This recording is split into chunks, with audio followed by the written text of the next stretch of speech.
Hello and welcome to Almost 30. Hi, everybody. Welcome to the show. It's Lindsey and Krista, your girls, your friends, and we're happy to be here in person in LA. So good. It's June gloom at this I moment that always we're forget. recording. It's actually beautiful out right now. Yeah, it is actually nice. But usually for the 2 months, it gets kind of like gloomy and overcast, which is like the biggest thing, the biggest deal in LA. We're like, oh no. I know. It's But not is it perfect. better over here now that you're not so west? Yeah, it is a little bit You're better. still west, but But it is a little cold. I know it is colder than I thought. Yeah, it's like funny. Like it won't get in LA, the summers are later. It's almost like August, September, October are really, really warm. And then that's like these are SF not. too. Yeah, that's so true. It's like a West Coast thing. Because when we were in New York, it was pretty hot. Yeah, it's hot. Austin was so hot. I loved it. Me too. That's what I love the heat said. because it's just like you step outside, you just feel like you got a warm blanket on you Me in a good way. I too. don't get annoyed by like hot or humid or anything like that. I know I was talking to this guy at the gym and he was like, what'd you do? And I was like, oh, I was in Austin. It was hot. He's like, oh, I don't like hot. I was like, I love hot. And then I thought about changing my opinion. I literally was in my head. I was like, I shouldn't have said that. Obviously I did. And I'm keeping it. I do like hot. Okay. I was like, well, that's why we're a perfect match. I like hot and you don't. I was like, girls are always cold. But what's interesting about Austin is like summers people are inside because it gets like 110. So like summer's kind of like their winter for us on the East Coast. That's true. Because they really don't go outside. That's true.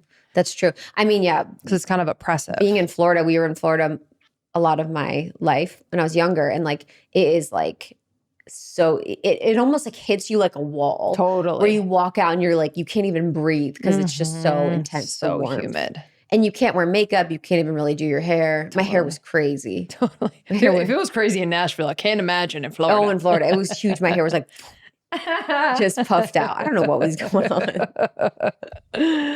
Oh my goodness. Well, today on the show, we have Brittany Piper. Brittany's actually been on the show before a long, long time ago. Wow, so long ago, 2018 or 17. Yeah, 17, I believe. Wow, at your old house in the apartment. We talked about it. Yeah, I think it was 17. And yeah, just so much has happened personally and professionally for her. But she has a new book out called Body First Healing. And yeah, this was a really beautiful conversation about regulating your nervous system. Somatic healing, which has been a modality for her that she's, now a teacher and expert in, and just how it's helped her to heal her body and heal her spirit after trauma. And it's just an evergreen tool for her to integrate, in her motherhood and, her relationship with her husband, just how else she shows up to life. It's just a practice for her now. And we went into just this idea of, many of us are in therapy now, which is really, really beautiful and important. But if we're not also somatically going into, what we're experiencing, we're missing a huge piece. Yeah. And then she and I caught up on just motherhood. It's been a process for her, for someone who's been through trauma in the way that she has. And she talks about it in our first episode, so we didn't go too deep into it. But, she lost her brother at a young age. She had a really brutally raped. Yeah, she had a sexual assault experience in college, and it was really, really intense. And then she had to go through the trial for it. And it was very long and drawn out and kind of like just re-traumatizing her. She's also just been on a journey, kind of tending to her relationship with her mother. She was in foster care for, a good part of her childhood. So, there's a lot to tend to. And then it comes up as you become a mom, because there's a lot of like thoughts, feelings, and stories that can come up. Like when you step into motherhood, am I capable of this? Am I, you know what I mean? Just based on what she's been through. So we had a really beautiful conversation about that, and also how she like connects with her husband during this. Because I think to be able to talk to and keep your partner up to speed on various things that are triggering you or things that you're working on, it's nuanced just in how you can do that and how you can communicate that and not downplay it or tend to their needs first before yours. So yeah, it was a really great convo. I love her. She is just so well-spoken, so Such a beautiful teacher. And we also went through a few exercises that you can do in any moment where you feel just anything coming up. And I know you use this in your work, but just very simple breathing exercises, body attunement. It was amazing. So funny how people, it's like, I even have this where I have such resistance, it's like you're in the moment and you're stressed. You're like, you have such resistance to like taking 3 seconds. Yeah. It's being like, oh, taking 3 seconds. Like it feels like, because I think there's the belief it maybe doesn't work or something that I think comes up for people. But yeah, she's a beautiful teacher. Our first episode was amazing. I felt like it was so good. I do feel like somatics is really becoming more popular, people are more interested in it. It's really like the next level of healing. I have someone that I work with. She's a therapist and she owns practices, and she works with kids. It's child therapy, and they don't do child talk therapy because they don't think child talk therapy is good for kids or works. I actually agree with that. Yeah. So they do like mostly somatic based, nervous system based therapy. I completely agree with that. It's like next level. And yeah, I think it's going to be like next level of the way that people work with their trauma and people work with things is with the nervous system and somatics. So this kind of conversation is really groundbreaking in a sense. This is going to be coming more online. Well, do you feel this way in your coaching containers where like when you're talking about something, when the person's talking about something, it's like the mind? And so like sometimes I feel like that in therapy where I'm like, oh my God, this is exhausting. My mind is the one talking. I'm not actually tapping into like the feeling, and my therapist will help me get there. But like, I think that's what sometimes talk therapy does. It like keeps you on that talk track and you're not actually able to tap into just the deeper feeling and maybe even some things that you can't even put words to, but that like you need to access. Yeah, I can imagine with children that children don't have the understanding of things. So they'd be grabbing for words that are pleasing to the parents. Exactly. And not true to the experience for them because they're not really sure what's going on or why or how to place it. So I could totally see that with kids. Yeah, I think part of what I love about coaching is finding pattern interrupts of loops of the stories, because you can tell when someone's in a story or someone's in a loop. And so just finding ways to like interrupt that pattern and sort of break that. Like I love when someone breaks my pattern or my loop. Oh my God, nothing makes me happier. Yeah. Where I'm like, whoa, rats, I cannot believe I was in that. Yeah. Like that was like, I'll never forget. I was at one of my corporate jobs and I was just, me and my ex were fighting at the time. And I was just talking and talking and talking. And she goes, hey, we need to work.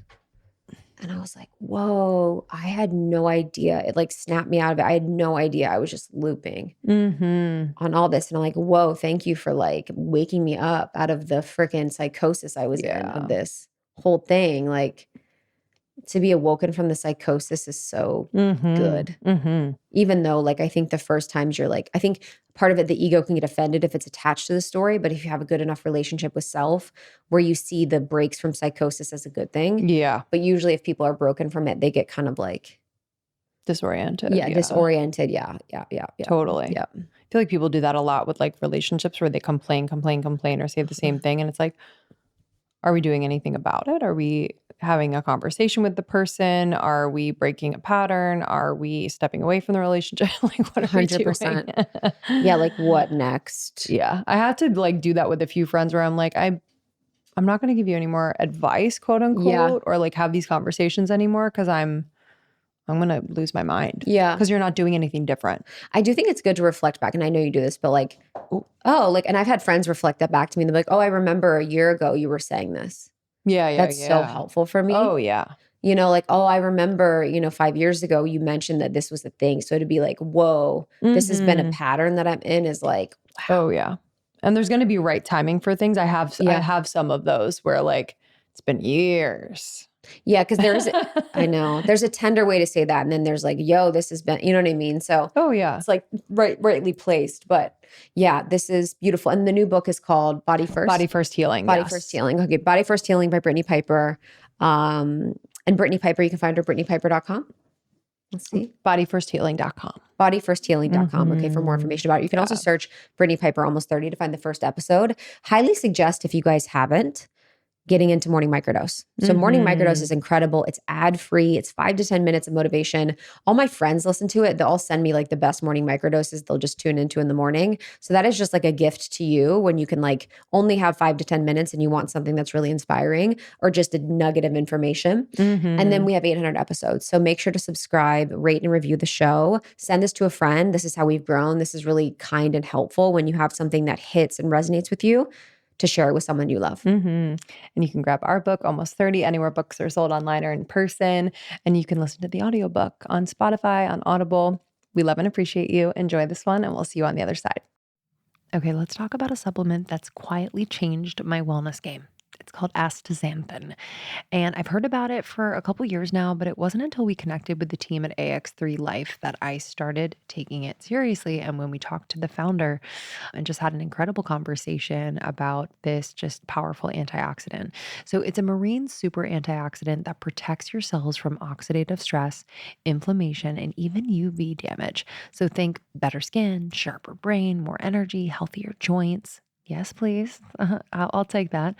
AX3's BioPure Astaxanthin is in a league of its own. It's absorbed 3 times more effectively than ordinary astaxanthin, and it even extended lifespan by 12% in the NIH's gold standard longevity trial, which is wild.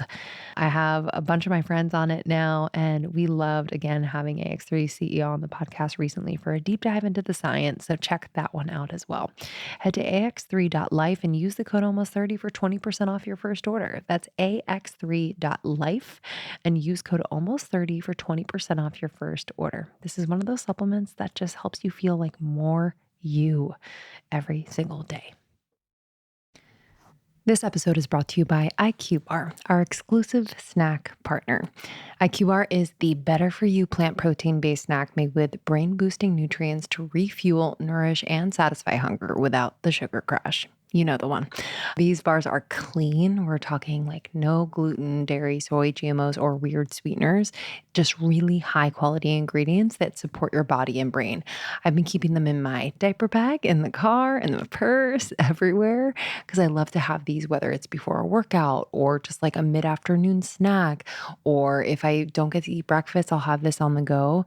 And when IQ Bar sent me their sampler pack, I immediately became obsessed with a few more flavors. I always love the banana nut, but the peanut butter chip, oh, it is nostalgic in the best way. It tastes like a treat from my childhood, honestly.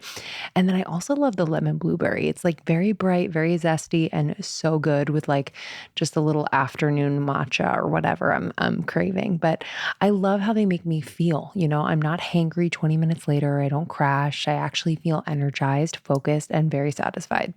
So right now, IQ Bar is offering our special podcast listeners 20% off all products plus free shipping. Just text almost to 64000. That's almost to 64,000. That's ALMOST to 64000. Message and data rates may apply. See terms for details. I am so excited you're here in person with me, Britt. Like, it's been a minute. It's been 6 years since you've been on the podcast. That's crazy. Which is wild. Yeah. I was thinking about it on the car ride here, and I was like, we've lived a few lives, you know, and we're completely different people. I'd actually love to start there where, you know, if you look back at where you were in 2019 and where you are now, I guess what has been like the biggest like transformation within you, around you? You know, I don't think I can't deny motherhood. Yeah. My gosh, I think motherhood completely it cracked my world wide open. I know this book isn't about motherhood, but yeah, it brought to light a lot of the deeper healing that I needed to do in my own personal life. I think when I was with you all, I shared a lot about kind of my later experiences, traumas, really hard times. You know, during my teenage years, losing my brother in a car accident. When I was 20, I experienced a sexual assault. And that's where a lot of my work is focused, in the sexual violence prevention space. But when I became a mom, the earlier experiences of not a lot of secure attachment in my life, being separated from my mom, taken from my mom at birth for some time, my voice is already shaking because just talking about it is hard. So I'm going to just honor that for a sec. But motherhood cracked that wide open. Mm-hmm.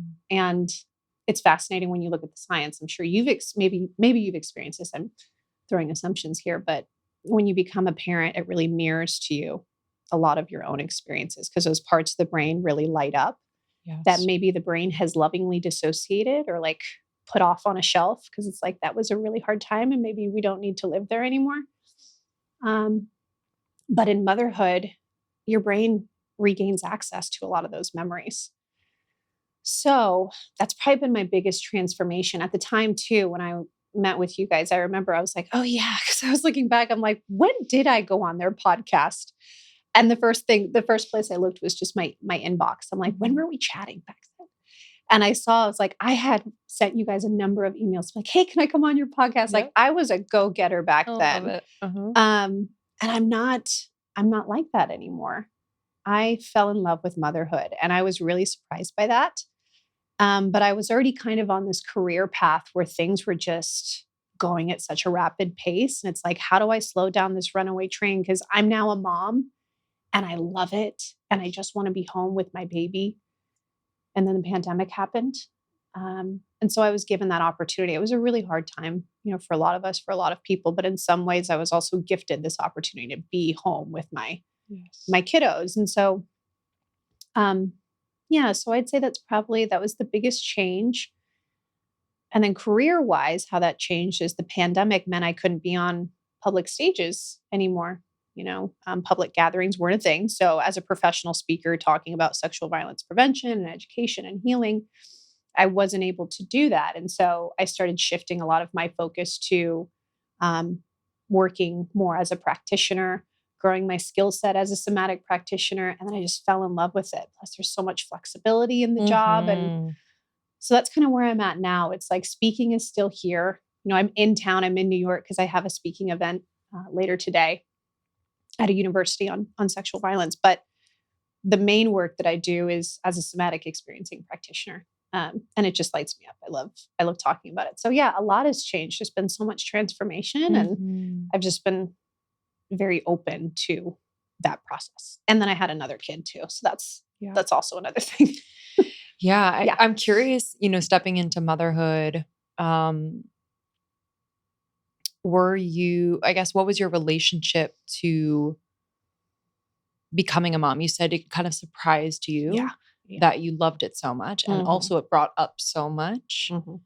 I guess there's a few things that could happen. I guess I'll speak from my experience where I really had a beautiful relationship with my mom. I still do. But I think there's something within me that is like kind of focuses on perfection. So it's like making sure I do everything right going into it. Now I've kind of realized like the beauty of just, trusting my intuition and flowing and knowing that like not everything's going to be perfect, but like if there's a foundation of love and security and all of that. But I guess what was that feeling going into it based on, your experience growing up? So my experience growing up, I can maybe give a little bit of context into, what happened. So when I was born, I was taken from my mom at birth.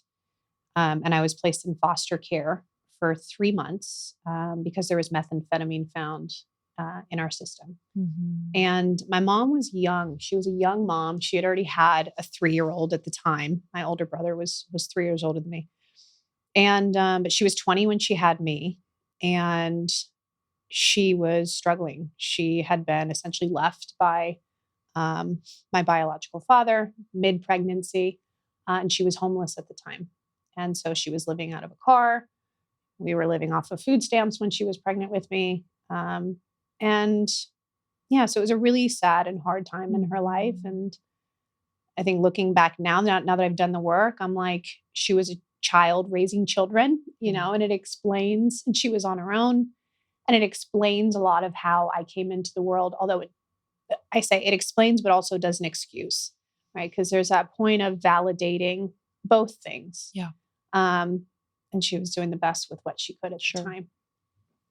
But looking at the attachment research, which as a somatic practitioner, we focus so much on those first few years of life because it can be so foundational to the development of the nervous system and our emotional resilience and, our cognitive abilities and, all of those things and how we show up in relationship to ourselves and to others in the world. And so I was reunited with my mom after a few months.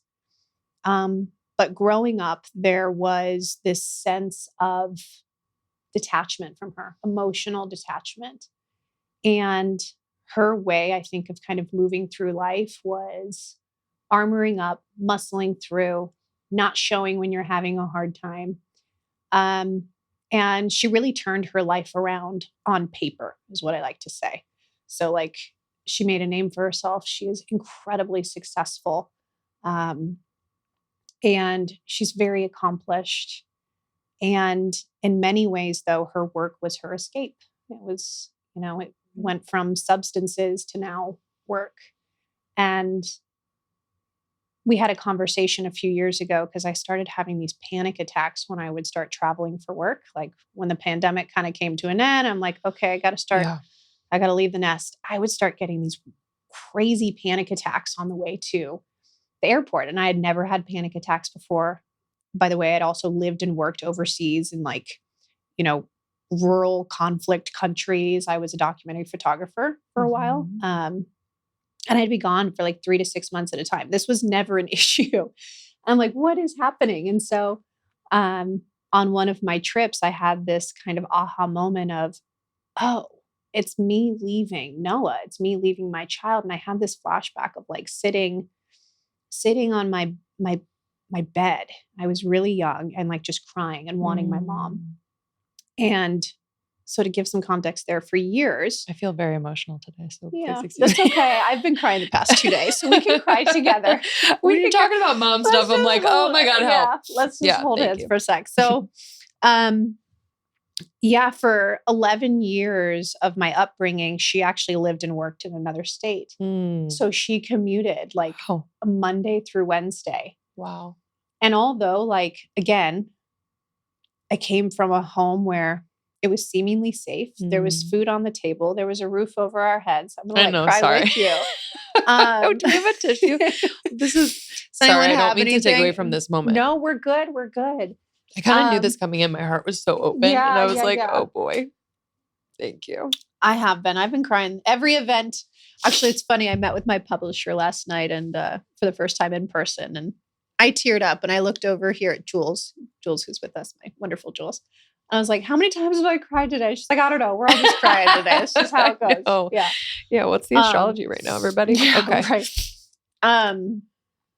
And so, I think it's like, again, we have this perception of like, I have a roof over my head. I have food on the table. Like my parents I'm not being harmed, but they're still hurt. And oftentimes the hurt is underneath. And so for me, it was like, I missed my mom, like, and I wanted her to be around, when I was a little girl. And so I remember that happened when I was on the way to the airport.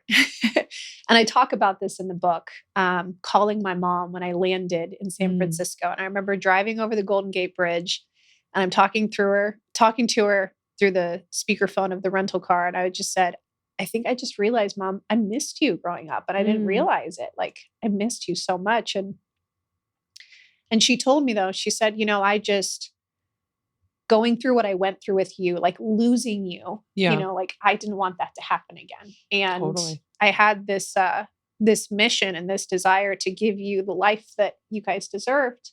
And she said, and, so I made everything about my work. And she said, but I also like what was modeled to me growing up is that motherhood is not your priority, your career is. And she said, so you guys weren't my priority. And she said, that's probably hard for you to hear, but motherhood was not a priority to me. And so in the conversations that I had with my grandmother, when I wrote this book, I interviewed her. That was the case for my grandmother as well. Wow. She was, very, my mother's mother. She was very accomplished as well. She magna cum laude, law degree, And again, like a woman of her time, that was kind of not normal. She also heavily invested in real estate. So like, again, very, very successful. Knew Gloria Steinem, was a part of like, kind of seeded into the women's movement. And then her mother also. So like my great grandmother was also incredibly successful, had started her own business. She's the one who taught my grandmother about real estate. And so I'm like, oh. And then when I hear about, though, all the hardships that the women of my family experience, I'm like, wow, this didn't just start with me. It started way back then, And so again, it's this concept of like, I was really surprised that I became so just in love with motherhood, because that's not what was modeled to me. Yeah. And I just assumed I'm going to probably just be like my mom. Like, I'm going to like motherhood, but man, I'm going to love my career. And I still love my career, but I love my kids more. Yeah. If that makes sense. Of course it is. Yeah. I give very long-winded answers. So No. I mean, this is about you. No, thank you for sharing. Yeah. How are you? I'm good. Thanks for I was asking. bringing something up. Yeah. Well, it's just when you become a mom, like you feel like just thinking about you on the bed, missing your mom. Yeah. I think it's just, kids are going to go through hardship in their own circumstances, no matter what. Yeah. For a child to hurt, like it hits you different when you're a mom. It does. Yeah. I think what I had to like remind myself of too is,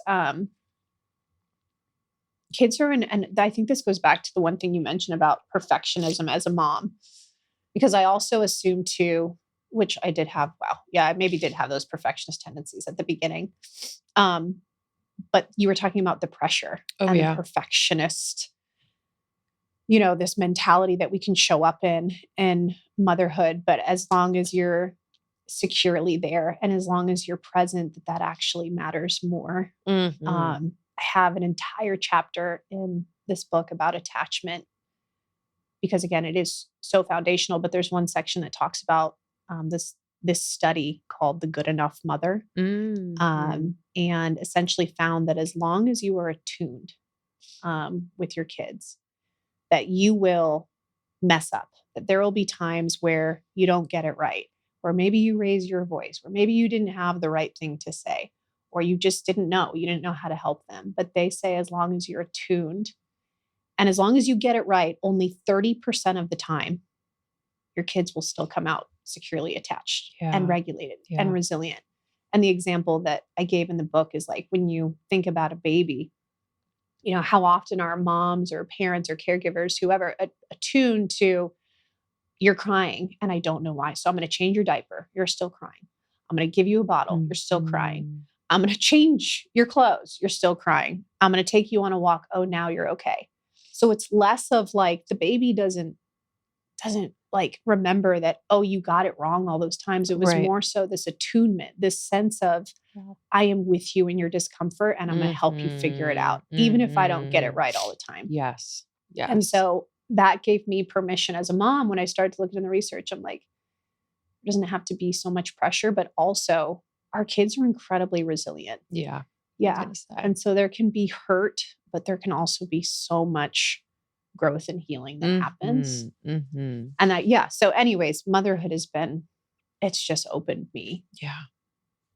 Just in so many beautiful ways and heartbreaking ways. Yeah, of course. Yeah. Of course. And I think that's part of what people don't expect. It's like your heart just opens so much, which increases the possibility for it to break many times over, which is, I think, also like a cool part of the human experience. I think if we like shield our hearts, we're missing out on that. Yeah.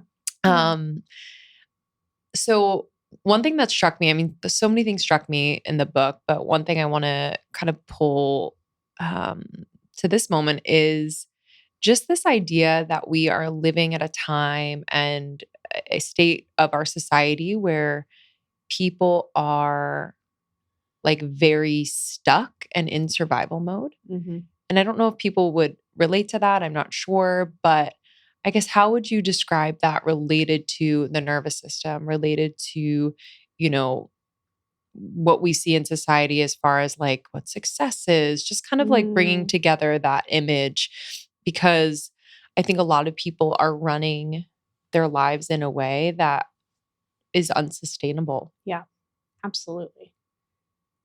And then they realize that when they've hit their dead end or their rock bottom. Mm-hmm. Yeah. Oh man, there's so much I could say about this. I feel like it's been a lot of the deep conversations I've been having with friends lately. Yeah. What is survival mode? So from a physiological, we can just talk the science for a sec. From a physiological perspective, this stuckness that we're talking about, being stuck in survival mode, is what we call the stress response cycle.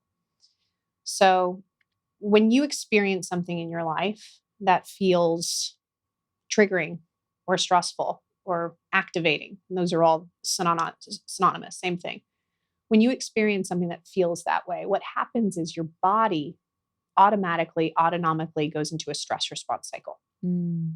So think of it like a picture, and there's a graphic of this in the book. And so it starts with, I'm here and I'm at neutral, which is like, I'm at rest and digest. I feel safe. Call this neuroception. I feel safe inside my body. I feel safe in my outer world, and I feel safe with the people around me. Call that inside, outside, between.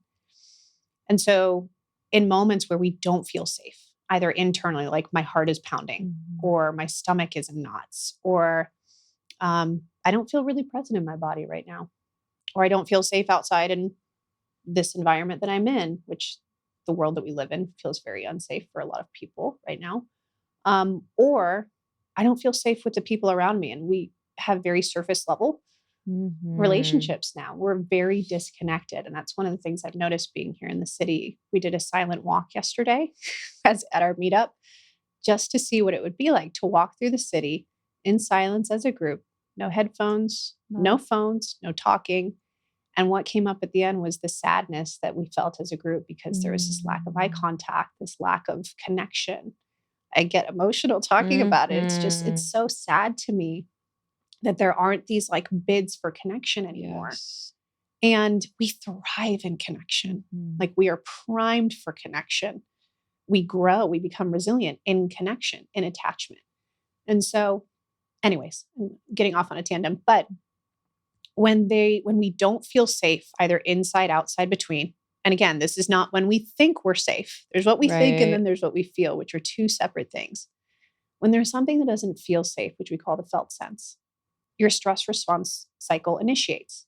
The nervous system says, alarm, alarm. It's like a security camera. There's a trigger, there's activation, there's stress, alarm. We need to survive. So we go into these predictable responses, which we know of as fight, flight, shut down, or freeze. There's also fawn, there's functional freeze, which I explain in the book. So we go from neutral at the top. This is just the part where I look at the camera. We go from neutral. Yes. Go for it. At the top of the circle. And then we're now activated. So now we're in what we call our mobilization stage. So when we're mobilized, there is the release of adrenaline and cortisol into the body, which are our mobilizing stress hormones to mobilize us to fight or flee. If we can't fight or flee, either physically, or if we, as these wonderful human animals that we are, if we suppress the emotional charge of fight, which is anger, suppression. How often do women especially do this? We suppress, push down our anger, silence, we call it self-silencing. Or if we suppress the emotional charge of flight, which is often fear-based. So anxiety, panic, worry, fear. How often are we taught, no, our anxiety, we just need to push it down. We need to calm down. If we suppress, then what happens is the adrenaline and cortisol stay stuck within the system, and we stay stuck in that stress response cycle. So we come down into what we call our shutdown response, which is the dorsal response of the nervous system. Kind of think of it like a freeze response. It's what we used to call it, but the upgraded science calls it dorsal or shutdown. So we're kind of like the walking wounded. We're here, but we're not here. And when you're in shutdown, you still have the adrenaline and cortisol, all these chronic stress hormones within you. And over time, think of it like a pressure cooker, right? All of these stress hormones, they're building up and building up and building up. Over time, if we don't take time to lift that lid, which is what we do in the somatic world, we allow for the natural release, or what we call discharge, of adrenaline and cortisol to be released from the body, then we will either explode or implode. Exploding is like, I'm now in high functioning anxiety, chronic anxiety, or I'm having panic attacks, anxiety attacks. Imploding is more of burnout, shutdown, kind of what we're talking about, right? People don't realize that they're in survival mode, going through the motions without emotion until they have their crisis, their moment. So the stress response cycle is neutral. Then we go to mobilized. If we don't mobilize, then we stay there in immobilization.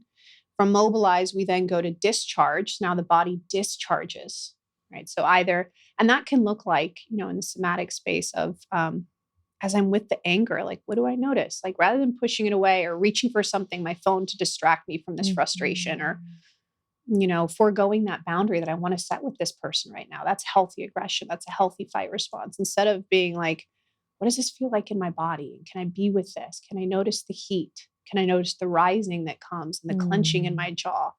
Can I allow that to be here? Usually, if we allow it to happen, the body will naturally discharge the adrenaline and cortisol in a couple of minutes. And we go in and out of the stress response cycle roughly 100 times a day. So regulation, we're talking about nervous system regulation right now. It's not about being neutral all the time. Right. So that's kind of the science behind it. But then once you discharge, then you come back into restoration and then neutral. So the stuckness shows up in so many ways, because when we're stuck in those states of survival, fight, flight, shutdown, freeze, fawn, functional freeze, it really guides and informs everything about our life. It guides how we show up in relationships.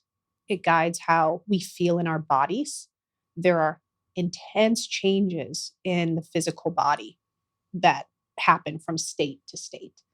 And that's why, when we look at emotional suppression and this rise of emotional suppression, I think that's a lot of the stuckness that we're talking about. Yeah. The perfectionism, the overachieve, the muscle through, the dissociate, the scrolling, the disconnection. We're really talking about disconnection.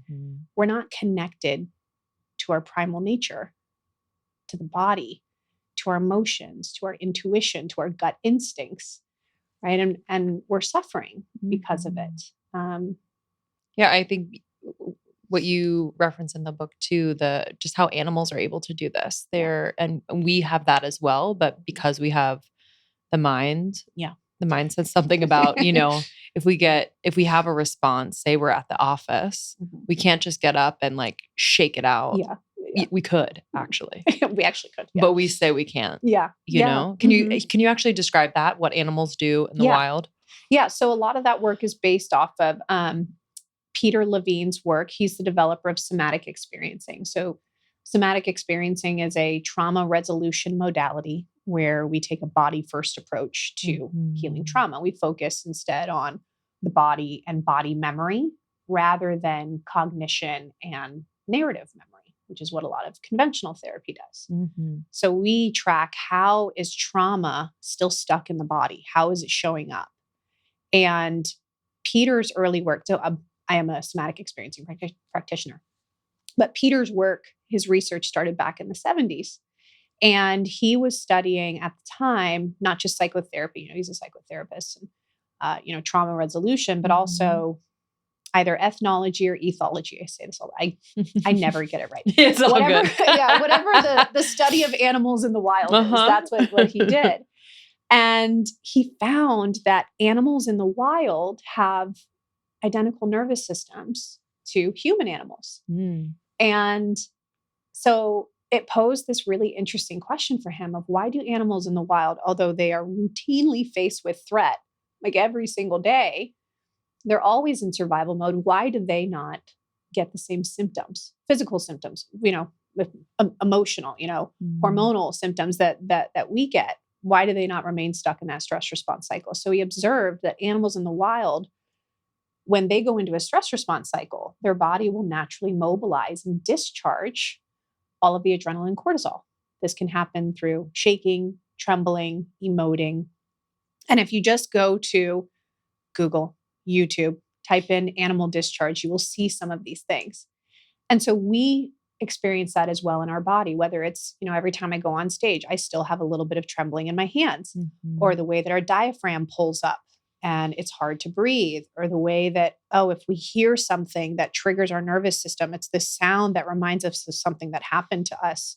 Now it's, oh, my stomach just dropped, or I'm feeling frozen in my shoulders, or I'm closing in. That's all body memory. And so in the book, The Body Keeps the Score, I know so many people know that book. Bessel says that, the author Bessel van der Kolk says that trauma doesn't come back as a memory necessarily. It comes back as a reaction. And Peter says trauma isn't found in the memory, it's found in the nervous system. And what they're talking about is that trauma is less about what happened to you, and it's more so about how the nervous system is stuck in those responses of the past, these patterns, what we call implicit or procedural patterns, body memory. And so the definition of trauma, the best that I have found, is that trauma is any experience that overwhelms your nervous system's capacity to cope. And when that happens, your system gets stuck in the survival states that it enlisted back then, here in the now. And there's a wonderful quote that Peter says that I mentioned in the book, which is that trauma is like a devastating moment, or it's a trauma is when a devastating moment becomes frozen in time. And it's like this internal straitjacket. And this internal straitjacket is the nervous system, right? So like we're stuck with this armor on, not realizing that the experience or the event has ended. And that starts to shape our lives, you know, these patterns. And so we work with those patterns in the somatic space, noticing how that shows up in the body and recognizing, oh, there's something that's incomplete here in your body. And we explore how we can complete that in our work together. Okay, I've always been someone who loves the idea of adventure. Like, give me a new trail to run or a random side street to wander down, and I'm totally in. But as a mom, I've also realized the real adventure is just getting out the door with enough energy to keep up with the day. And that's where having a go-to nourishing routine honestly has saved me. Enter Kachava, aka my not so secret weapon. It's a whole body meal shake that somehow manages to be packed with 85 plus superfoods and still tastes really good. I'm a chocolate girl though, through and through, but sometimes I'll do the vanilla with almond milk or frozen banana and a little cinnamon. And it's like a fancy smoothie from a cafe without the $16 price tag, if you know what I mean. But what sold me, it's not just protein, though it has 25 grams of clean plant-based protein. It's also got fiber, adaptogens like maca, superfoods like sacha inchi, and even ingredients like goji berry and chia that I used to buy separately and never use, let's be honest. So I'm so happy they're in there. They're just all mixed in. I usually whip my own up with a quick breakfast or post-workout shake, and it actually fills me up without that weird powdery aftertaste I've had with other drinks. And I know you know what I mean. I feel focused, satisfied, and like I actually gave my body something it wants to say thank you for. So if you're playing curious but not fully vegan, no worries. Kachava is for everyone. Plus, they've got a love it guarantee, so it's risk-free to try. But I have a feeling you're going to get hooked. Fuel your day with Kachava. Go to kachava.com and use code almost30 for 15% off your next order. That's KACHAVA.com, code almost30 for 15% off. Okay, let's talk about metabolism, because as we age, things slow down. It's just how it works. Energy drops, digestion gets funky, and somehow our body starts treating carbs like a personal attack. And that's why I've been taking Metabolic Daily by Pendulum. It's a 4-in-1 daily probiotic formulated by PhDs from Johns Hopkins, Harvard, and Berkeley to support gut health, balance blood sugar, and even enhance your body's natural GLP-1 production. The magic ingredient is Akkermansia, and it is a powerful keystone probiotic strain that most of us are low in or don't have at all, and you can't get it from food. I noticed a real difference in my digestion and energy within the first few weeks. I am so thankful. It is incredible. It's backed by science, loved by doctors, and even Halle Berry swears by it. Go figure. Go to pendulumlife.com and use code almost30 for 20% off your first membership order. Or if you're shopping on Amazon, enter code almost30 at checkout under the payment section for 20% off your first subscription order. Again, on Amazon, enter the code almost30 at checkout under the payment section for 20% off your first subscription order. Any somatic work that I've done in my life has been the most profound work. Yeah. I can talk to my therapist for hours, Mhm. but a little somatic therapy, I'm like, oh, there it is. Yeah, Yeah, the body's so it intelligent. is. Um, I think when people think of traumatic event, Mhm. a lot of us will discount Mm. experiences that were traumatic because they aren't what we think are traumatic, right? Or like big T trauma. Right. But can you talk about the types of trauma Mhm. and what people can kind of look for or feel for as they're thinking about, their own experiences and how it relates to like just how their nervous system is today? Yeah. Yeah. Yeah. I'm not a huge fan of big T, little t trauma, the way that we Mhm. categorize that. I never understood it, to be honest. I like kind of Yeah. did. And then I was like, wait, where's the gray? Right. Where's the, Where's the gray? Yeah, you know? exactly. Where's the nuance? Mhm. Also, where's the individualization of it? Yes. Because what could feel like a little T trauma for one person could feel like a big T trauma to someone else. And it's really nervous system dependent. So Mhm. the way that I like to categorize trauma, and I don't love to put it into boxes, but is there's direct trauma. So Mhm. these are things that happen to you, directly to you. That's kind of the first umbrella. And then there's indirect trauma, which are not things that maybe happen directly to you, but you're still experiencing them, like intergenerational trauma or collective trauma, like as a Mhm. nation, as a community, as a gender, right? Collective Mhm. trauma you experience in community. But more so talking about direct trauma, there's different categories there. There's three that we can talk about. So the first is acute trauma. And this is more so, it's like a single short lasting event. This is what you'd often think of, like, I'm using air quotes here, big D trauma, Mhm. shock trauma, an assault, an accident, losing someone suddenly, a sudden diagnosis, a betrayal. That is acute trauma. The second is going to be compound trauma. Um, I'm sorry, chronic trauma. I sometimes call Mhm. it compound, but chronic trauma is more so not an event like acute, but it's an experience. So it's Mm. something that happens over time, doesn't necessarily have a clear beginning, middle, and end.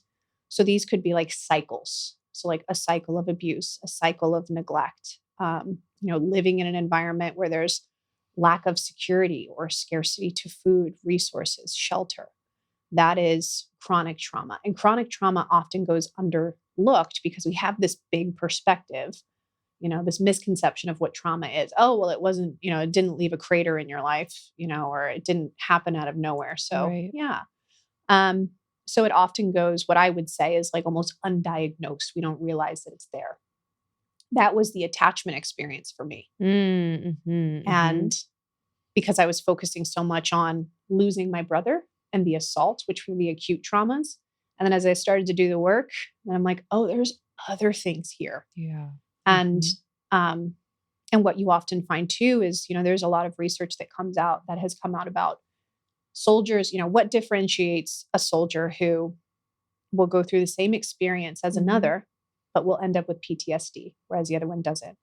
And it's usually where their experience is earlier on in life, Mhm. which means that it's set the foundation. It gave the foundation for a nervous system that wasn't as resilient. Yeah. Right. And then the third category under direct is then complex trauma. And we're hearing a lot more now about CPTSD, complex post-traumatic stress disorder, complex trauma. But CPTSD is multiple, either acute or chronic traumas that have happened over, a prolonged period. And I think a lot of us are struggling with complex trauma because we're not realizing that, we've experienced trauma in our life and it's gone untreated for so long. Yeah. Yeah. So, what I always say to people is if it feels like trauma for you, it was probably trauma. Yeah. Yeah. Yeah. And just in terms of what people might be experiencing today, if they've experienced whether it's acute or complex or chronic, Yeah. what physically might they be experiencing? What Mhm. emotionally might they be experiencing on a day-to-day basis? Yeah. So I think, it's going to be different for everyone. For sure. Yeah. But and it's going to depend on how their nervous system responded. It's going to depend on the environment that they're in. Are they surrounded by people who are, who feel regulating to their system and supportive? And so that could look different across the board. But I would say that just in general, trauma in general, when we have unresolved trauma, that means, again, we're stuck in that stress response cycle. Maybe what I can do is I can talk about the nervous system states and how we can end up there because of unresolved trauma, and then what those states feel and look like, because they're all very, very different and very specific. Great. Okay. So I love analogies. I love visualizations. Just, me too. Yeah, I just love it. Makes things easier. Makes my brain to work. Understand. Yes, makes my brain work better. So think of the nervous system like a ladder. So this is, again, from the polyvagal theory. I also trained at the Polyvagal Institute, and there's a big chapter on polyvagal theory in the book. But think of the nervous system like a ladder. And the polyvagal theory, I should just say, Stephen Porges, he created the polyvagal theory, which is the updated science of the nervous system. This came out in like the late 90s, I think 1996. And it's just now starting to catch up to the mainstream medical community, which is really exciting. But he created the polyvagal or nervous system ladder to illustrate how our nervous system works and how it follows this predictable path of regulation. So at the top of the ladder, there's 3 sections. The top section is your ventral vagal state, your rest and digest, where we're at neutral. The middle of the ladder is your sympathetic state of fight or flight. So again, as we come down the ladder, we experience activation, stress, trigger. Oh, I'm now mobilized into fight or flight. At the bottom of the ladder is that dorsal state of shutdown. This is not really the state of mobilization now, but now immobilization. So think of it like hibernation. Everything slows way down in the body. And then you can kind of think of it like a freeze response, although a freeze response is a blended state, but we don't need to get into all that. I talked about it in the book.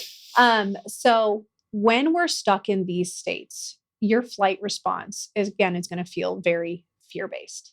This is when you're in that sympathetic mobilized state, you are going to have higher levels of adrenaline and cortisol.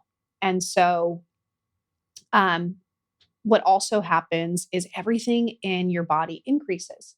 So heart rate increases, respiration increases, digestion increases, your awareness, your sensory motor system increases. So we're hypersensitive to things. But emotionally, your flight response feels like fear, panic, worry, anxiety. And your fight response feels like anger, frustration, irritability. Now, when we come down into the shutdown state, everything doesn't really increase, and now decreases.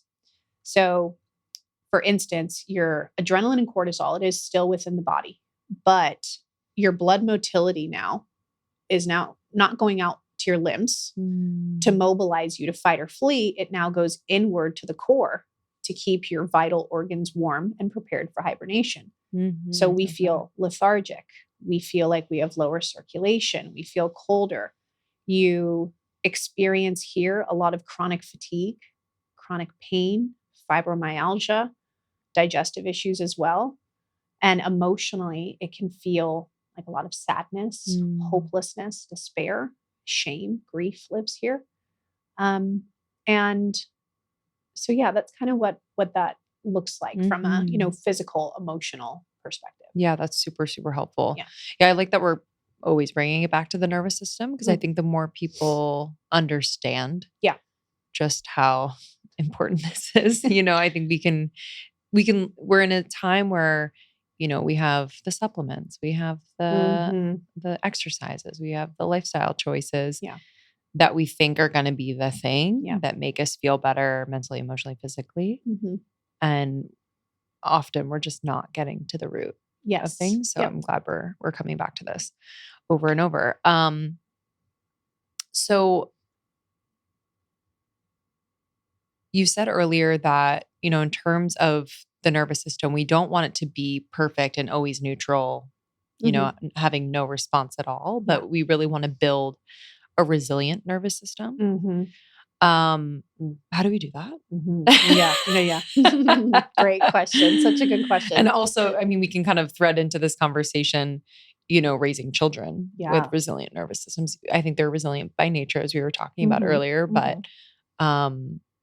Yeah, I'm so curious about that. Yeah. So I think maybe even just talking to like, what does resilience mean? Because a lot of people would assume that a resilient nervous system or a regulated nervous system means that you're calm all the time, that you're up at the top of that ladder. And a bit of a myth buster here, a regulated or resilient nervous system is what we call a flexible nervous system, one that moves up and down that ladder all day long without getting stuck. And imagine kind of that stress response cycle again. We call that your biorhythm. A healthy, regulated, and resilient nervous system will move up and down that ladder roughly 100 times a day, which means it's not about being, emotionless or not having anger or not feeling anxious or not feeling tired at the end of the day. That's a normal part of our experience. A regulated nervous system is more so in those moments. How can I now create a deeper capacity to be with the anxiety, to move through it, rather than getting stuck in it? So a dysregulated nervous system is one that we would say is rigid, one that's fixed on the ladder down below. Right. So the question you asked is, how do we create resilience? So it's first building a sense of safety.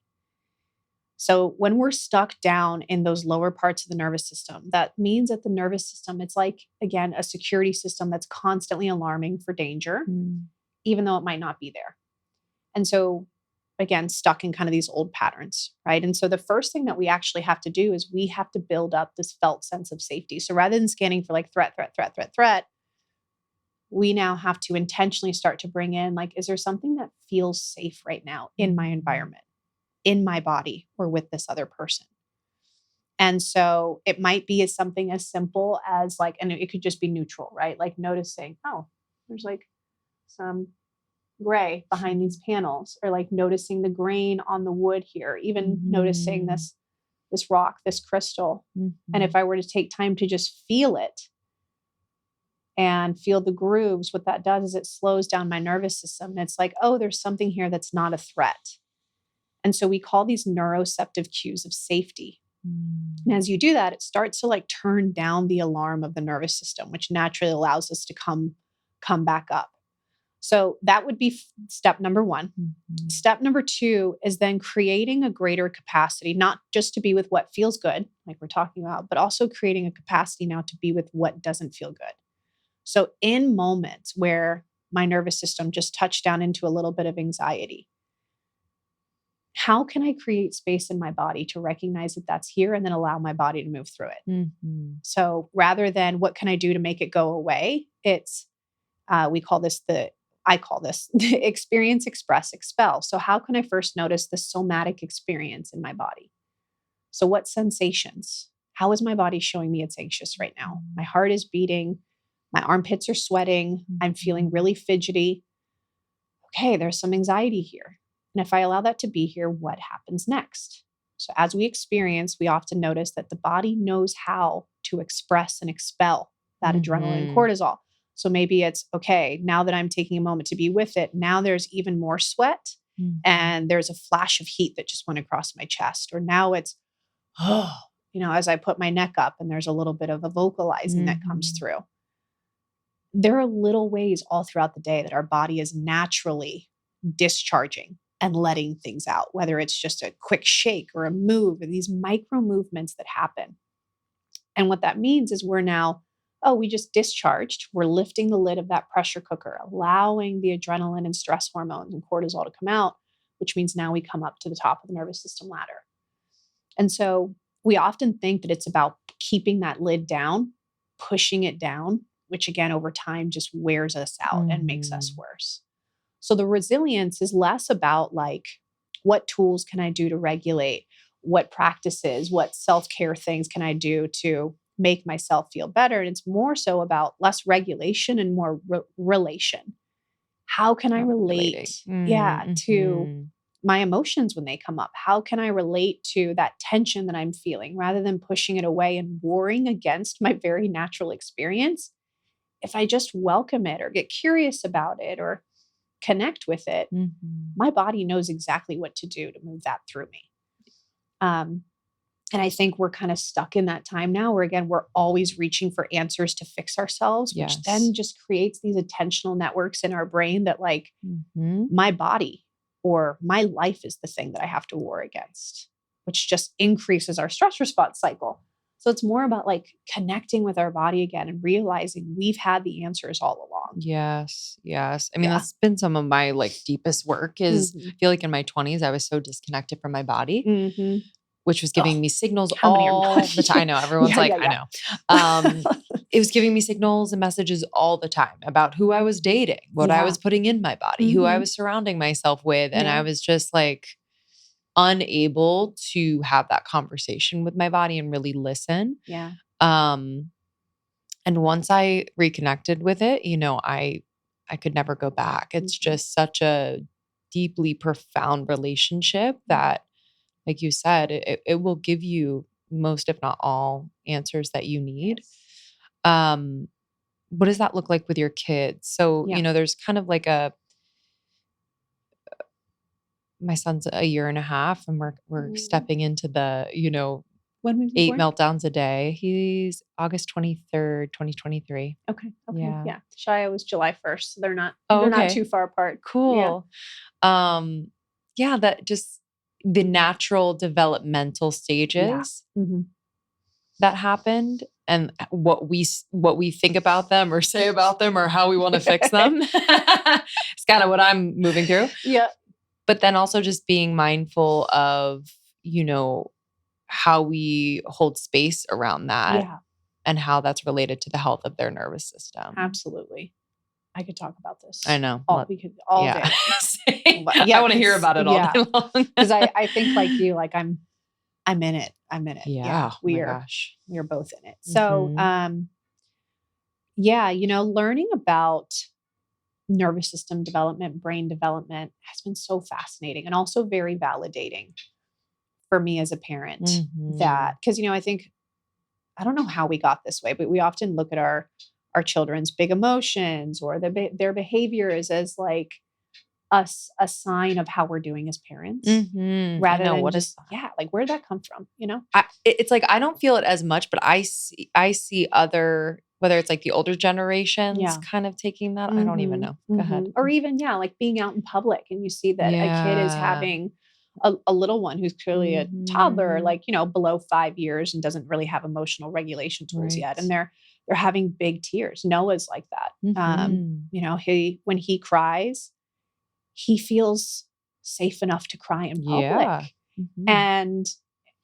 But you often will see, and sometimes I see this with my husband, it's like he's wincing and it's painful for him and he just wants to shush him so much. And instead it's like, just meet him, just connect with him. And he, you know, like let him borrow your nervous system, let him borrow your calm, let him borrow your regulation because he doesn't have that yet. And instead, when it's like this pressure of like, shh, you gotta be quieter. You're bothering people. Wrong? Yeah. We're so conditioned as a society and from these little ages to just be small. And so that's something that's definitely been coming up in our house with Noah's, you know, and they have a testosterone jump at around the age of 4. So his emotions are very big. So let's talk about the development real quick, just to, again, give parents like permission that your kids are great. They're right where they're supposed to be. So it is developmentally appropriate for kids to have big emotions. I'll just talk about the triune brain real quick. So the triune brain is the 3-part brain model. So we have 3 regions in the brain. The bottom of the brain is what we call the reptilian brain, which animals in the wild have, by the way, reptilian brain. It's our brain stem. And this is where we really operate from in infancy and through our first six to 1 year of life. So the language of the reptilian brain is sensory. So you think about babies, they're very sensitive to their senses. They can't be too hot, too cold, it can't be too loud, too soft. That's why we have these noise machines, right? Everything is like very sensory driven. And then once they start to reach the age of about 1.5 to 2 years old, the emotional brain starts to kick in, which is now the midbrain. So that starts to develop. And think of it like a circuit board. Your brain is like a circuit board, but there's not wires yet. So now we're starting to wire into that emotional midbrain around the age of 2. And this is where the emotional language comes on board. So now they're very emotional creatures, but this is also the center of connection and attachment, which makes sense because, our emotions are very heart-centered, right? And it's also the center where our hormones operate from, which also makes sense because when we're emotional, when we're hormonal, we're emotional, right? And this is where the nervous system operates from. We call these two bottom regions of the brain the subcortical or subconscious, nonverbal parts of the brain. Okay. So the language here is somatics. It's emotion, feeling, sensation, and impulse. Impulse comes from that brainstem. And then when they reach the age of about 3-ish, that cognitive, the top part of the brain, which we call the human brain, that starts to take over. This is called the neocortex. And this is the talking, thinking, conscious, cognitive brain, the learning brain, the making sense brain, the rational brain. So kids don't have access to that until they're really about the age of 3. So this is why between 2 and 3 and really around 3, like they start to have a lot more verbal language. Like just out of nowhere, it's like, how do you know 100 words right now? Or like, when did I start having full conversations with you? And it almost feels like it happens overnight. But what that means is that for their first few years of life, and by the way, infancy is considered from 0 to 3 years. They're still infants, even when they're 3 years old. But that means that those first 3 years of life, they don't have verbal language to express and explain their emotional landscape. And they also don't have the ability to emotionally regulate or to regulate. So we often assume, people will be like, well, kids will learn how to self-soothe. They need to learn how to self-soothe. Or what we're talking about is self-regulate. Children learn how to self-regulate through co-regulating. That's how they learn it. So again, it's the whole borrowing our nervous system, leaning into our nervous system. So, and then again, you can kind of think of the brain and the nervous system as like still under construction through almost like the first 10 years of life. And then even after that, right? And so the prefrontal cortex doesn't really fully develop until you're 25. Exactly. Yes. Yeah. And so I think sometimes we have unrealistic expectations for our children, not realizing they're these tiny little creatures. And I feel like there's this, that, and then they're creatures to be trained. Yes. Rather than to just be.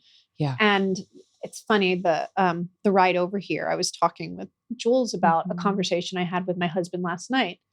And we were on, talking over video FaceTime, and he was asking Noah in the background. It was late at night, past bedtime.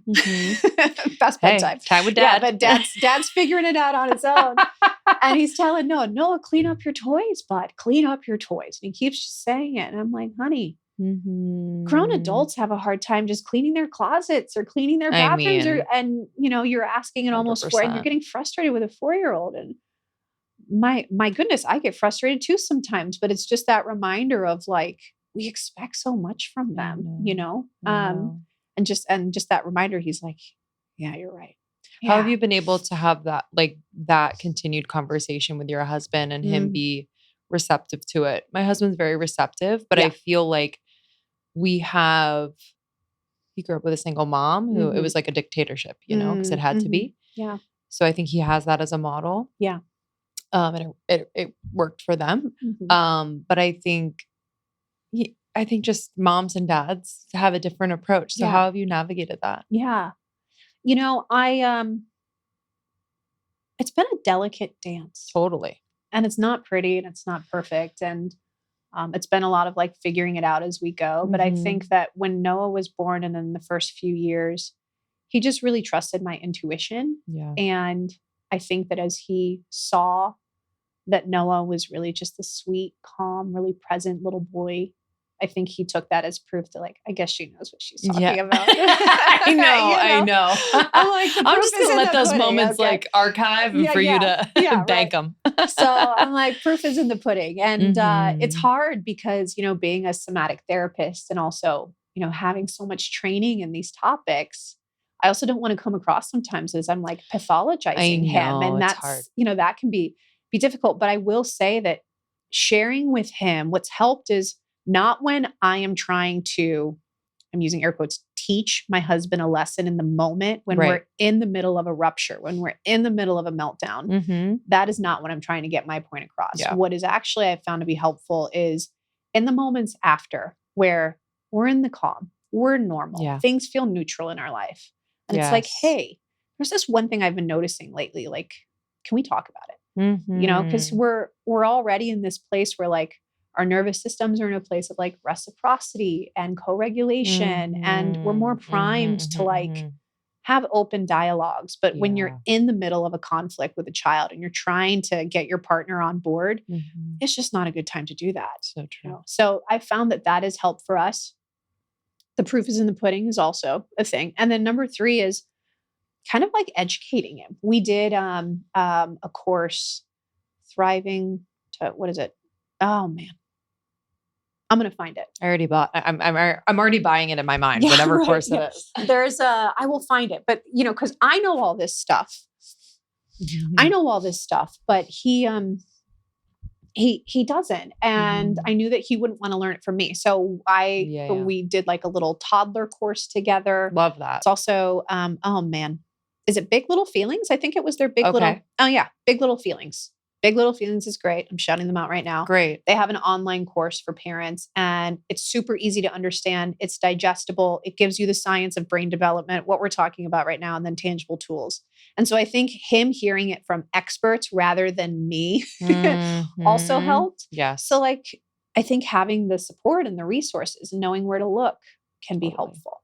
Totally. And then I think more than anything, what's helped the most in our parenting is not our parenting, but our own regulation. Kind of like you said, like our own, as long as we're connected.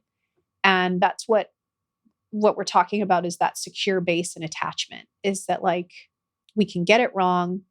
It might not be necessarily about the parenting styles, but as long as we feel like a secure base for our kids, the calm and the chaos, which it's not always calm. As long as we can aim to self-regulate, that is the best thing you can do for your kiddos because they are always, always feeding off of your nervous system. Yeah. Yes. Okay, let's be real. Most of us grew up being told to fear the sun. I just remember like, put on sunscreen, like just cover yourself up. But what if the sun isn't the enemy? Primally Pure has launched a new sun care line that honors what our ancestors knew. The sun is vital for health, and you can protect your skin without toxic ingredients. That's what I'm talking about. Like if you know me, you know I'm looking at the labels. I'm like, what is in this? Can I eat it? Can I put it on my body?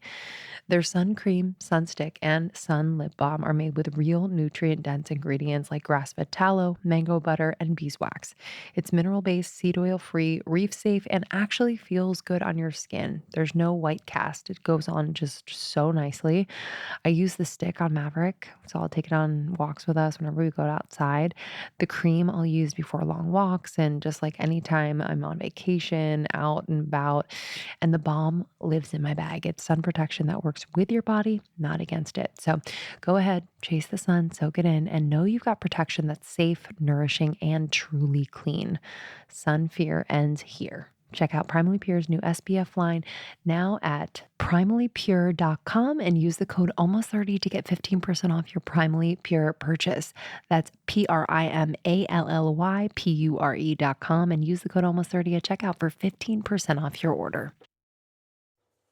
Okay, hey guys, it's Linz reporting from vacation, and I just wanted to let you in on a little secret. If you are getting ready for vacation or really just upgrading your wardrobe in any way, Quince is my new jam, my new go-to for everything really great quality, amazing style, and insanely affordable.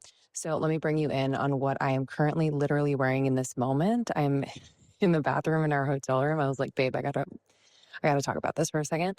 I'm wearing the European linen shorts from Quince. They are so comfortable, perfect fit, perfect fit. I got them in white. I'm wearing them dressed up, dressed down, like even like a bathing suit cover up. They are just phenomenal. Highly recommend. They come in a bunch of colors. And then I'm also wearing the Italian V-neck bathing suit top and the Italian V-neck bathing suit bottom. Really sexy, amazing fit, and the fabric is insanely buttery soft. And I got it in like this bluey periwinkle color. It is so nice. I think it's my summer color. But again, everything is so affordable and incredible quality. So often I'll find like fast fashion or cheap fashion that's like terrible quality, and I just feel terrible after I buy it. But I feel so good about my Quince pieces. I'm gonna keep going. Like, this is how I'm going to like create a foundation wardrobe for myself. So to upgrade your summer wardrobe, look no further than Quince. For our listeners, you can go to quince.com/almost30 for free shipping and 365-day returns. Again, that is quince.com/almost30, QUINCE.com/almost30 for free shipping and 365-day returns. I cannot wait to see what you got. Just a little part B of that point. If you're in a moment where you feel yourself being a little dysregulated when your child is dysregulated themselves, what do you do in that moment? I absolutely model it. So I don't try and hide it from Noah. I will essentially call out how I'm feeling.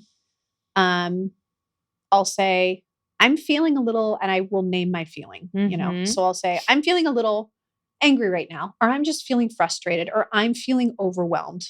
Okay, bud.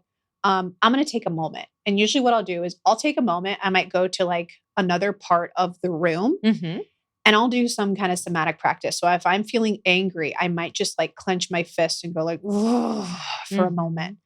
If I'm feeling sad or I'm feeling overwhelmed and tears come up, I allow tears to be there. And I'll say, I feel overwhelmed, but I just want to let you know this is no reflection of you. And it's no reflection of how I feel about you. It's how mom's feeling on the inside right now.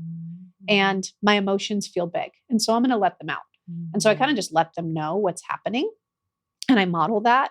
And then when Noah was younger, like when we first started doing emotion work together, we came up with all these fun little things to like welcome in his emotions, let them through. So like when he was feeling angry, we would do dinosaur stomps. So I'd be like, how are you? Like, I would validate like, yeah, you're allowed to feel that way. And that makes sense that you're frustrated right now. And, you would see that there's just, as he hears that, there's often like a bit of like a, yeah. And it's like, I'm going to puff up my chest. And that's right. I'm allowed to feel this way. And then we'll do like some dinosaur stomps, or we do tiger growls, or, there's little things that we do to help the body. And these are somatic practices that adults can do. Just kind of move right? it. Yeah. To just allow it to move through the body. And again, it's just sending these early messages to kids that there's no such thing as a bad emotion.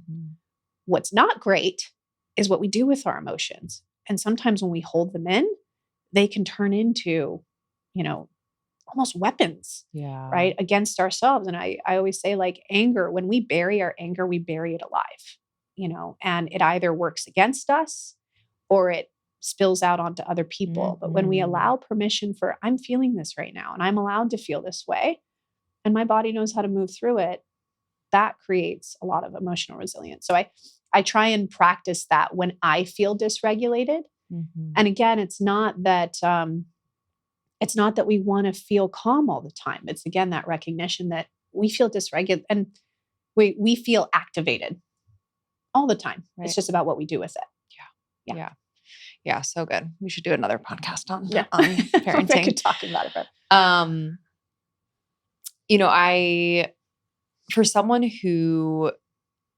For anyone that would benefit from treating and working with the body first, which I think is everybody, what would you recommend as kind of a first step? So if someone's like, I know I have this issue and I, always get upset or angry when things like this happen, say very generally speaking. Yeah. I think their first inclination would be like, I need to get help. And the first kind of general thing is like, should I talk to someone? Should I go to therapy? Is there something wrong with me, et cetera? So I guess for someone to treat their body first, what would be the first step? Yeah. So I realized I haven't really given like an example of what this looks like. So, and I think maybe by giving an example, it will give a bit more of a clear roadmap of where that starting point is for people. So how I got into this work was my own personal experience. I mentioned when I was 20, I was sexually assaulted. And during that experience, there was a moment where I did try to fight back, but I was overpowered by my perpetrator. And I went into a shutdown response. My nervous system went into what we call tonic immobility. I froze like deer in the headlights. And so there was the assault, but then there was also the aftermath of the assault, which was the trial process, which was extended out for over 2 years. And, this man had been in and out of the prison system most of his life. He knew how to work the system. And so the trial was postponed 9 times. That's why it took so long to go to trial. And every time that happens, you have to kind of do like a dress rehearsal with your legal team. So that's listening to your tape statements, going through the depositions again, practice being on the witness stand, which was really hard, like exposure therapy. Oh, goodness. That's what it felt like. And then there was also this anticipation of I'm going to have to see this person in the flesh again. So my nervous system I was so dissociated from my body. And I think I thought to myself, and by the way, behind the scenes during that time of my life, I was in a very low place. Heavy drinking. I found myself in a very abusive relationship, severe eating disorders, suicidal ideation.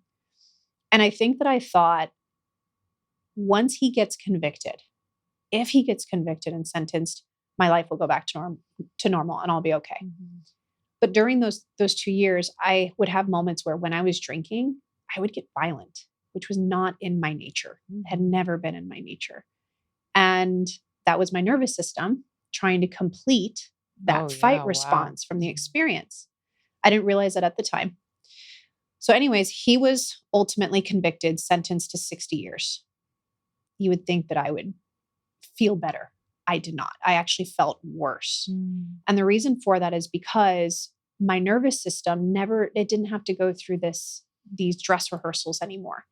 And so I started to come up out of the bottom of that nervous system ladder, out of dissociation, which is where numbing happens. And, I'm here in my body, but I'm not here in my body. And all the stuff that was kind of frozen and dissociated away started to emerge again in my body. And I started to feel things that felt so uncomfortable. So even heavier drinking and reckless behavior to numb, avoid, escape. And not even 30 days after that sentencing, I found myself in a jail cell. I was out with my partner who was drinking, driving. I always say that should give you a really good indication of where I was at the time of my life. He was pulled over, arrested. And when the police officers went to pull me out of the car, again, I was assaulted by a stranger in my car. When they went to pull me out of the car, I went into a trauma reenactment of the night of my assault. And my nervous system, without even thinking about it, I went back into fight response. And I ended up in a jail cell with battery on an officer, 2 counts of battery on an officer. And that experience was profound for me because I remember being in the jail cell for a couple of days. My parents didn't bail me out. Tough love. But I experienced things in that jail cell. Like there was no alcohol. There was no crappy relationship. There were no substances. It was me and my body and this decades old, it felt like treasure chest of things that I had been avoiding and escaping. And so I experienced intense waves of emotion, trembling, insane sweating, like these waves of activation through my body.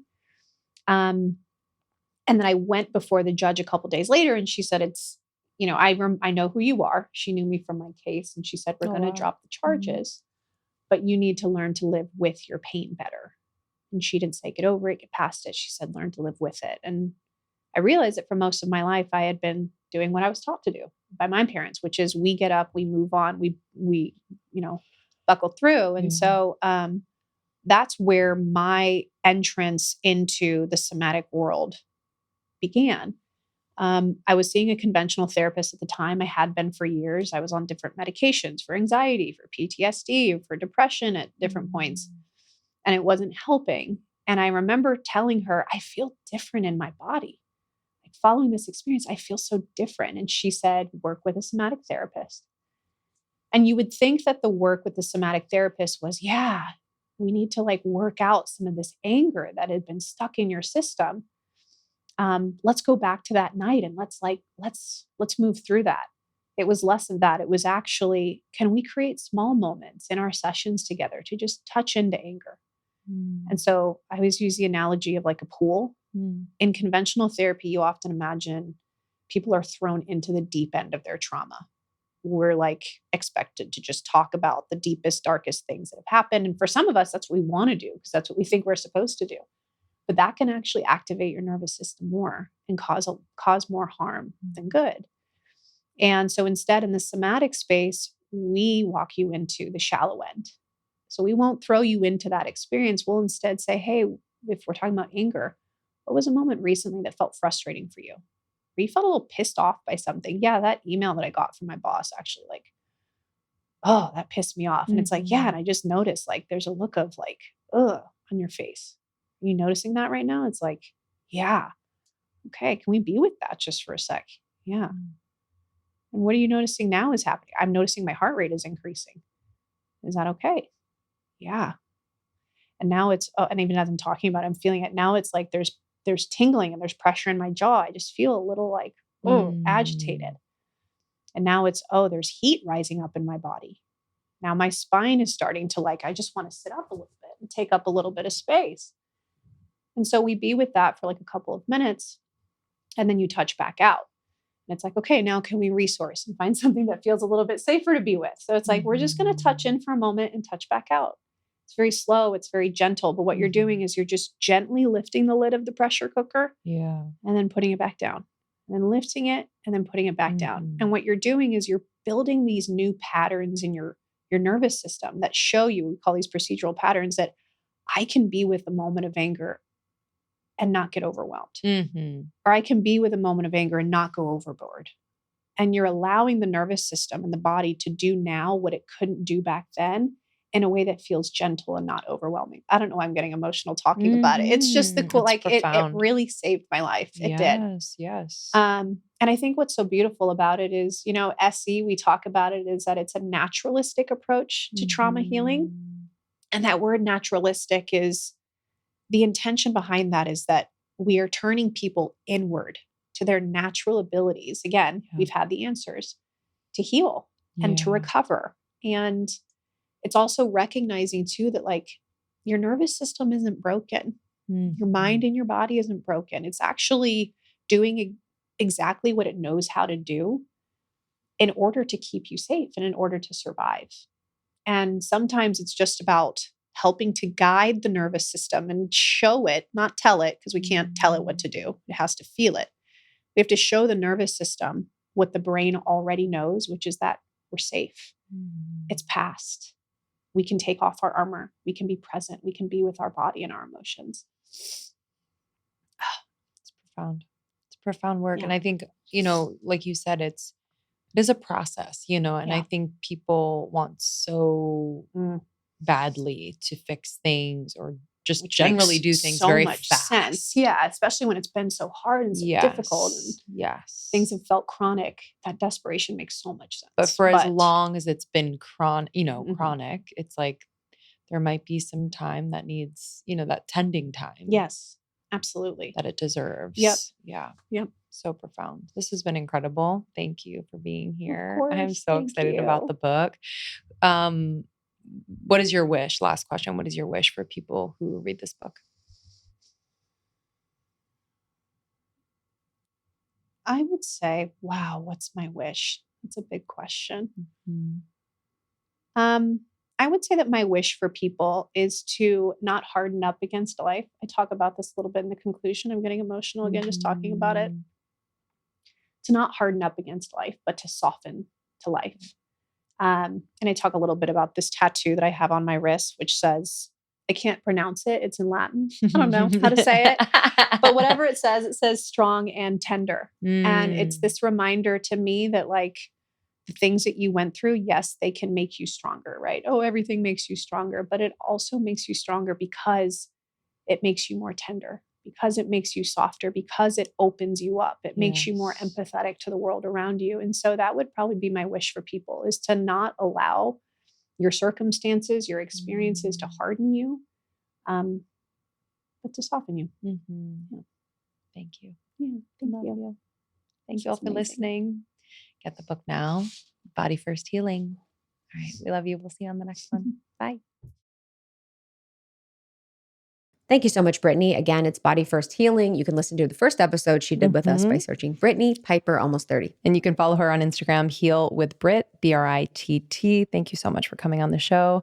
And thank you all for listening. And our book, as you've heard, is available now. We're so proud. We can't wait for this to be in your hands. If you already have the book, please leave a review. It means the world to us. Wherever you got the book, you can leave a review.